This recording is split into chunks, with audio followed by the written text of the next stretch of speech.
Vamos fazer contato com um membro da Coordenação Nacional do Movimento dos Atingidos por Barragens, o MAB, mestre em Energia pela Federal do ABC, com especialização em Energia e Sociedade pela UFRJ, Gilberto Servinski. Bom dia, Gilberto. Oi, bom dia a todos e todas, bom dia. Gilberto, você tem escrito alguns artigos, também dado algumas entrevistas, desqualificando a questão da ofensiva publicitária do governo Bolsonaro, que justifica o aumento da conta de luz exclusivamente à questão dos problemas climáticos. Não se pode atribuir, segundo você, somente a crise hídrica, a ameaça de apagão e também a alta de preços da energia. Quais são os principais fatores que explicam essa crise energética de hoje, Gilberto? A todos e todas que estão escutando a Rádio Brasil Atual, o que está acontecendo é muito grave na questão energética, principalmente porque quem vai pagar a conta é aquele povo trabalhador que precisa tirar parte do seu salário para destinar agora para comprar e pagar uma energia mais cara. Essa é a consequência concreta que afeta os operários, os trabalhadores assalariados, o pequeno e médio comércio, a pequena e média indústria, não os grandes consumidores, só os pequenos. Então, na nossa avaliação, tem 4 grandes fatores que estão causando esse tarifaço na conta de luz do governo Bolsonaro, e que apenas está iniciando os aumentos. Que o povo se prepare, porque o que está acontecendo é apenas o início daquilo que nós estamos chamando de tarifaço na conta de luz. A tarifa do Brasil é uma das mais caras do mundo, poderia ser mais barata, porque nós produzimos energia à base de hidrelétricas, que é a de menor custo, mas o povo paga uma das mais caras. E o que acontece? O governo está dizendo que o esvaziamento dos reservatórios, porque quando tu olha os reservatórios das hidrelétricas, eles estão sem água. Algumas estão com menos de 10% de água, o resto está tudo seco. E eles alegam que é culpa do clima. Então, o problema é a falta de chuva. Isso é uma falsidade, se tu olhar o setor elétrico enquanto um sistema integrado nacional e enquanto um sistema que funciona por períodos históricos. Ele não funciona por um mês ou por um dia. Tu tem que planejar o sistema elétrico por um período histórico, porque ele depende, como ele tem a base de água, ele depende do ciclo das chuvas, né? E períodos históricos. No Nordeste é um, no Norte é outro, no Sudeste é outro, e no Sul é diferente. Então, o que acontece? A primeira questão é que no setor elétrico tem sobra de energia. Se tu pegar a quantidade de energia capaz de produzir e a quantidade consumida, tu vai ver que tem cerca de 25% que está sobrando. E o setor elétrico foi privatizado pelo governo do PSDB na década de 90, e hoje quem domina são grupos empresariais transnacionais internacionais, que por trás tem bancos privados e fundos de investimento, que querem especular, querem ganhar o máximo de lucro. Então, tu sabe que na economia, tipo uma padaria que produz pão numa esquina, se ela tem capacidade de produzir 200 e ela só consegue vender 150, bate uma crise ali. Então, no setor elétrico tem excedente de energia, tá? Essa é a primeira questão. E isso, como eles estão resolvendo essa crise? Jogando na conta de luz, para o povo pagar a sobra. Veja, o povo lá que está nos escutando lá e que paga a conta de luz regularmente mês a mês, ele tem que pagar aquilo que ele consome e aquilo que as empresas não estão conseguindo vender. A segunda questão é que no meio da pandemia teve uma queda de consumo na energia. Então, tipo, vou pegar o exemplo de novo da padaria. A padaria vendia 100 pães e passou a vender a 90. Então, ela teve uma perda de venda de 10%. No setor elétrico, essa perda foi de 12,5%. O que os empresários fizeram do setor elétrico? Dizem, não, nós não vamos perder. Quem paga isso Nós não podemos ter perda no lucro. Quem vai pagar é a sociedade. Então, eles estão jogando essa perda de mercado para os consumidores pagar em forma de aumento. Isso está vindo agora, sendo cobrado a partir de julho de 2021 para os próximos 5 anos, que vai ser cobrado. Assim como aqueles que não conseguem pagar, por causa que perdeu emprego ou empresa que foi à falência, toda a população está pagando essa conta e isso foi autorizado pelo governo Bolsonaro. Terceira questão é o esvaziamento dos reservatórios. Ao esvaziar o reservatório, eles aumentam a tarifa. Eles cobram uma taxa chamada bandeira vermelha, ou seja, quanto mais vazio, mais aumenta a conta de luz para o povo. Essa é a regra que tem no setor elétrico. Então, só que quem é o dono das hidrelétricas e quem é o dono das usinas termoelétricas é os mesmos donos, as empresas privadas, os mesmos grupos. Então, quando tu esvazia o lago, o dono da hidrelétrica ganhou porque usou toda a água, vendeu, lucrou, faturou alto. Quando ele esvazia, o governo autoriza a acionar as térmicas, que são mais caras, as usinas termoelétricas, que funcionam à base de gás, bagaço de cana. Aqui em São Paulo, o agronegócio, as empresas que produzem, que dominam a indústria de cana, inclusive a Shell, a Raízen, todos esses grupos aí, eles têm muitas usinas termoelétricas a bagaço de cana, outros têm a petróleo, a carvão. Essa energia é muito mais cara. Vou dar um exemplo para vocês verem. A Eletrobras, que está sendo privatizada, ela é estatal, ela vende energia mais barata do país. Ela cobra lá das usinas dela hidrelétricas R$65 por 1.000 quilowatts. Um povo nas casas consome 200 quilowatts em média por mês. Então, ela cobra R$65 lá por 1.000 quilowatts. Tem termoelétrica que o governo está autorizando a acionar, como é o caso de uma usina termoelétrica do Mato Grosso do Sul chamada William Marjona. Se alguém tiver dúvida, entre no site lá da ANEEL e confira. Eles estão cobrando R$1.520 por 1.000 quilowatts. Ou seja, mais de 20 vezes mais cara. Mas o que isso significa para o povo? Esse extraordinário aumento de uma energia caríssima e vai ser jogado para o povo pagar a conta, na conta de luz, em forma de aumento. Ganha. E quem é os donos das termoelétricas? São os mesmos das hidrelétricas. Então, na verdade, o que eles dizem? Não, o problema do esvaziamento, da crise que se gerou aqui, o problema é do clima, é culpa externa, não é culpa do governo, é culpa do clima, é culpa de São Pedro que não manda, no limite diz, é Deus que nos tá nos castigando, né? Uma espécie assim que eles passam a mensagem. Quando, na verdade, os reservatórios foram esvaziados durante o ano de 2020, chegou em dezembro com essa quantidade de água que está, e entrou mais água nos lagos do que saiu gerando, mas os lagos tinham 60% de água, hoje estão com menos de 30%, ou seja, foram esvaziados ano passado.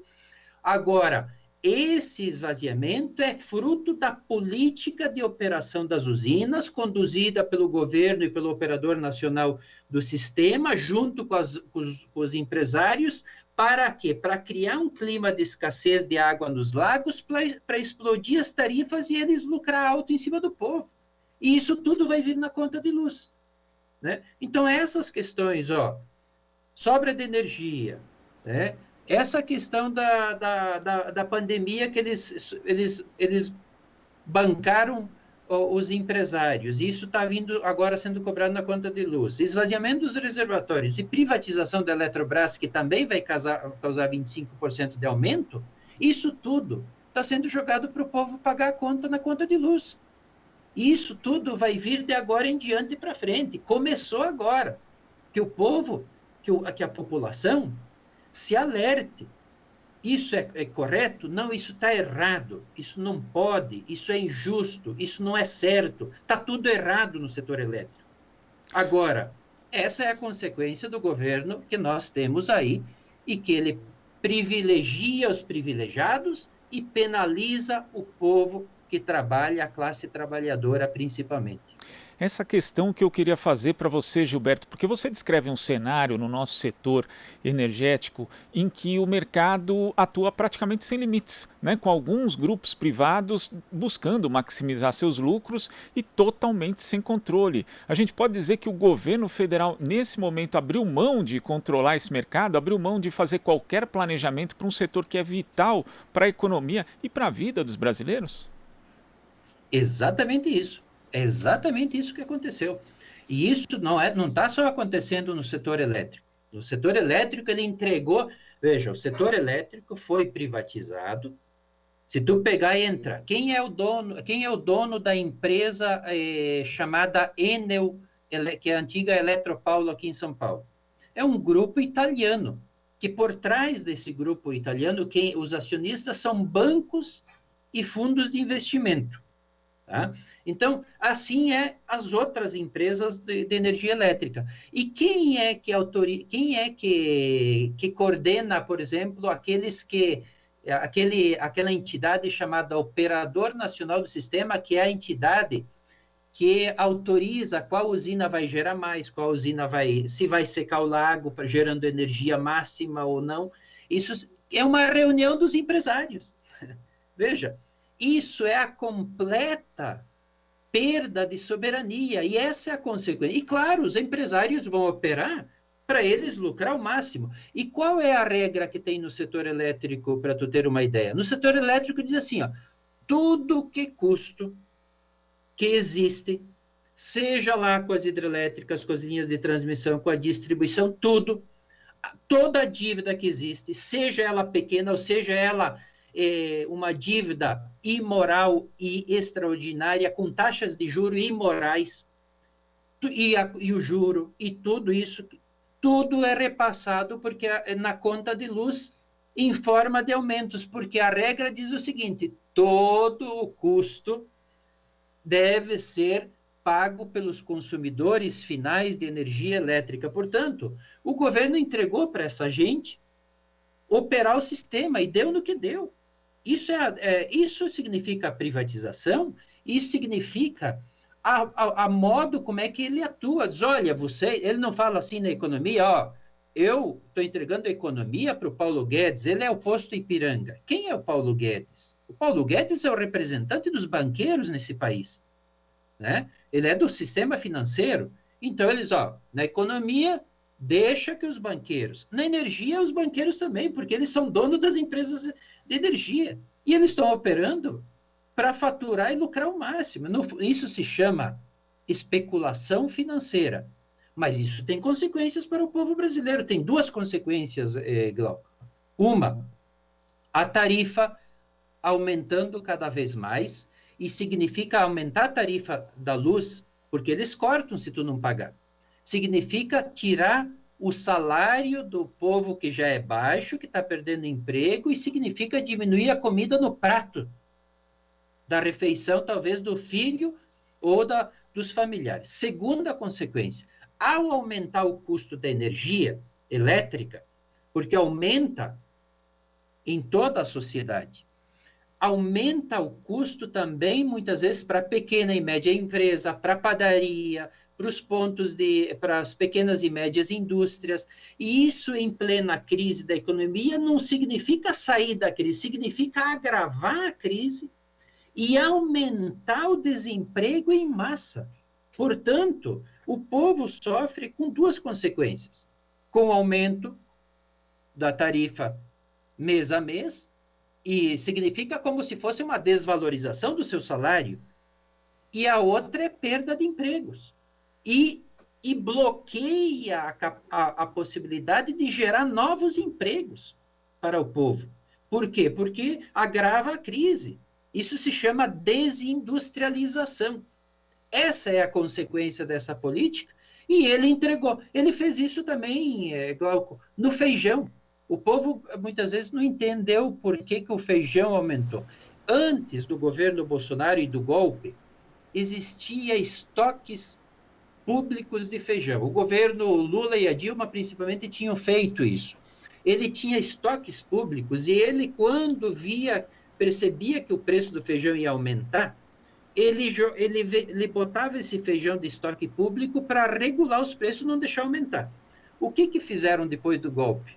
Acabaram com o estoque público e entregaram o controle do preço do feijão para as empresas privadas. Aí explodiu com o feijão, fizeram assim também com o arroz, né? A carne e todos os outros. Então, a consequência, veja, isso significa abrir mão do controle. Isso significa que essa não é uma política isolada no setor elétrico. Essa é a política do governo Bolsonaro, entregar a economia, os serviços públicos, que ele chama, vamos privatizar tudo. Não é essa a mensagem que ele está passando? Pois bem, privatizar tudo significa privilegiar alguns grupos empresariais, mas ele está querendo privatizar a Eletrobras, que para o povo vai ter 25% de aumento médio na conta de luz. E Gilberto, eu queria fazer uma pergunta justamente com base nisso que você está falando agora.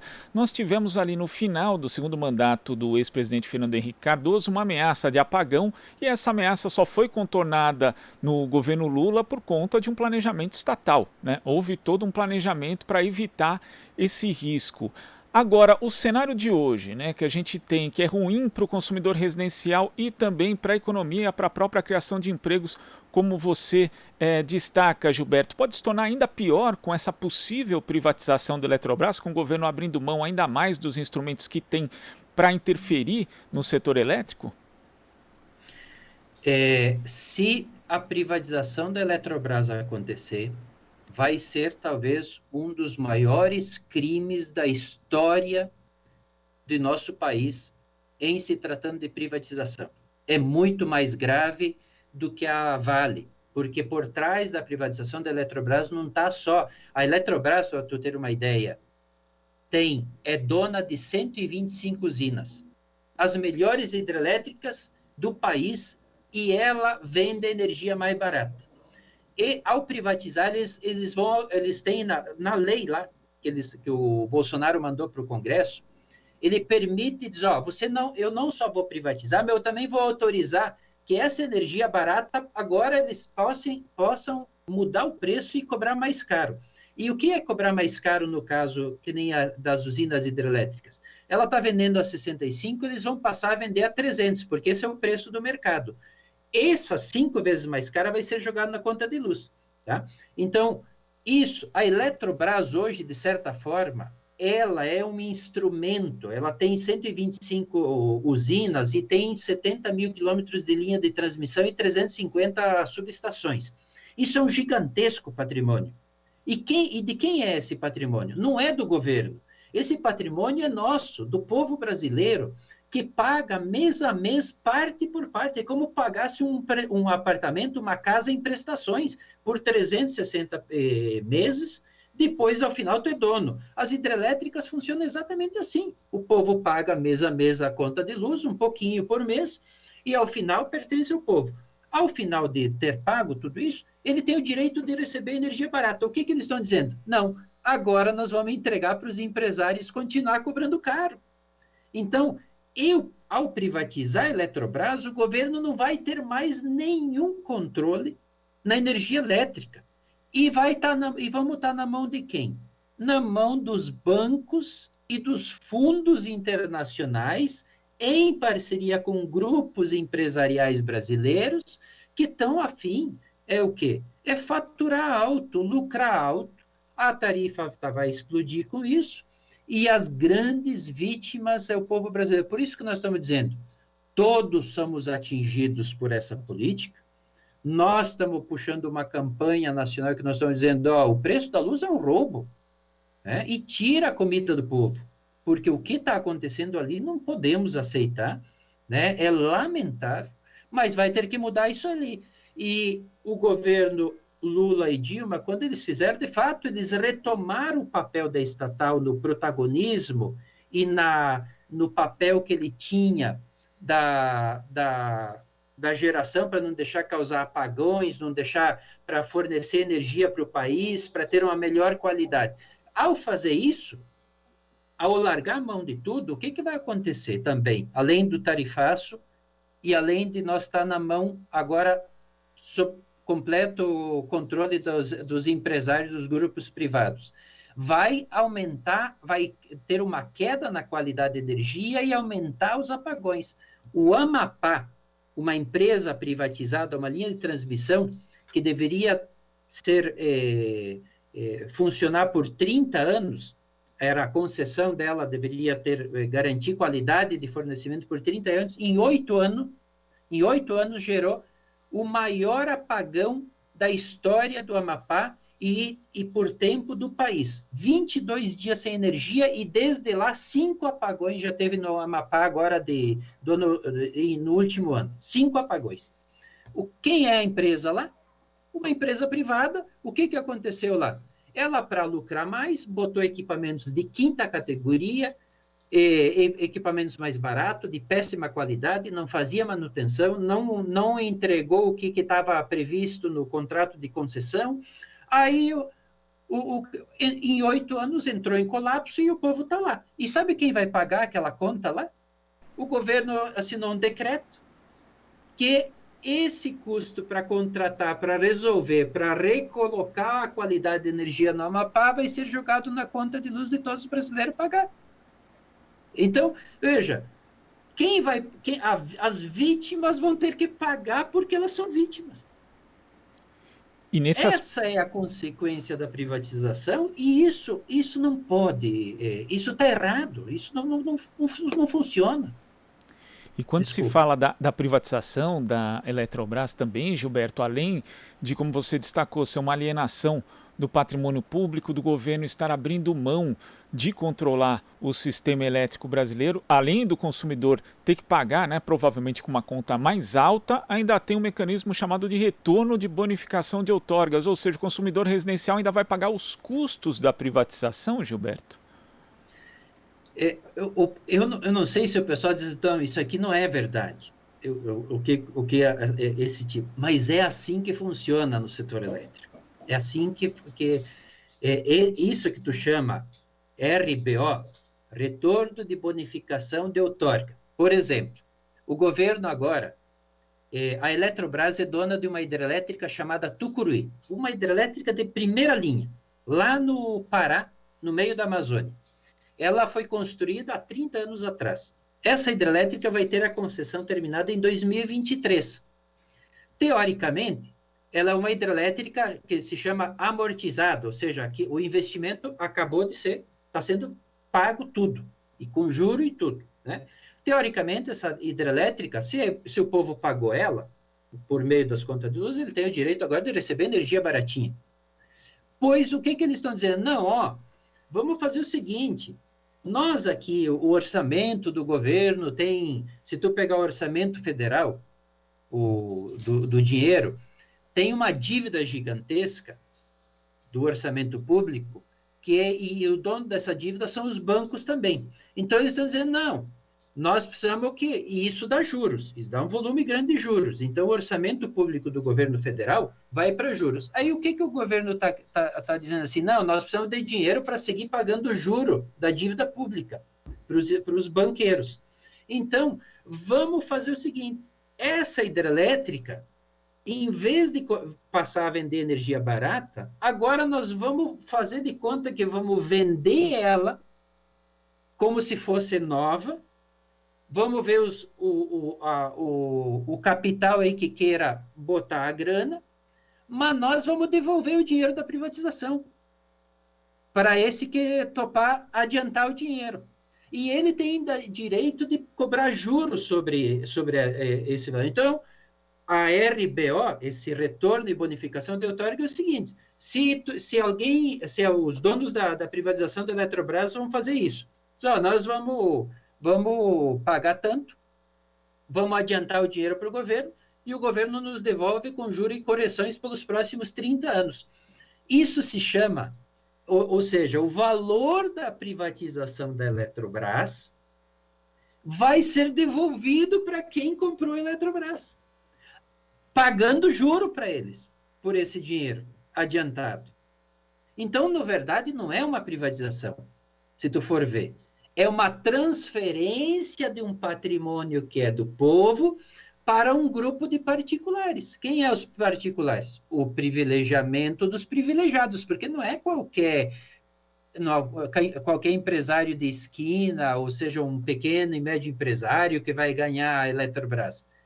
É banqueiros, são as transnacionais, são os fundos de investimentos, é a burguesia financeira. É isso que está por trás. Né? E essa é a consequência, ou seja, nem a privatização eles aceitam pagar. Eles nem aceitam comprar, porque eles dizem, oh, não, isso significa que quem vai pagar a conta da privatização da Eletrobras, o valor da privatização, que o governo está dizendo, vamos arrecadar 100 bi. Isso aí vai sair da conta de luz do povo pelos próximos 30 anos. É assim que funciona no setor elétrico. Lamentavelmente é assim. Por isso que nós dizemos, está tudo errado lá. Tem que mudar. É urgente mudar. Gilberto, queria agradecer sua participação aqui no Jornal Brasil Atual, pelas suas explicações. As pessoas agora, acho que estão mais antenadas dos riscos que o país corre com essa falta de planejamento do Estado e também com uma possível privatização da Eletrobras. Muito obrigado e até a próxima. Nós que agradecemos. Um abraço a todos e todas ali pelo espaço. Um abraço. Abraço. Conversamos aqui com o integrante da Coordenação Nacional do Movimento dos Atingidos por Barragens, o MAB, mestre em Energia pela Federal do ABC, com especialização em Energia e Sociedade pela UFRJ, Gilberto Servinski. Você está ouvindo Jornal Brasil Atual. As notícias que os outros não dão.